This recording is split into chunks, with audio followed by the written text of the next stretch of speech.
Նիկոլ Փաշինյանի ելույթը կամ ներկայացումը Եվրոպայի խորհրդում եւս մեկ անգամ հաստատեց, որ Նիկոլ Փաշինյանը այո մտել է նախընտրական փուլ, նա հավաքում է իր համար դիվիդենտներ, որպեսզի այստեղ ներկայացնի, որ նա ունի միջազգային աջակցություն, եւ հավատացեք, ես զրուցել եմ Եվրոպայի խորհրդում այն սակավաթիվ իմ գործընկերների հետ, ովքեր պահպանում են սթափությունը, որևէ լավ արձագանք գոնե այդ մարդկանցից, ովքեր պատկերացնում են այսօր ինչ է այստեղ տեղի ունենում, չեմ լսել։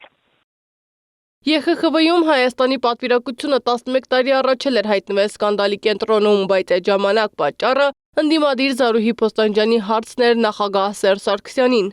Դուք եղել եք Եվրոպայում վերջերս կազինոյում, քանի որ դուք նաև հայտնի եք հանրությանը որպես խաղամոլ, եւ այնտեղ կորցրել եք 70 միլիոն եվրո։ Ով է վճարել ձեր տեղը այդ կորցրած գումարի համար։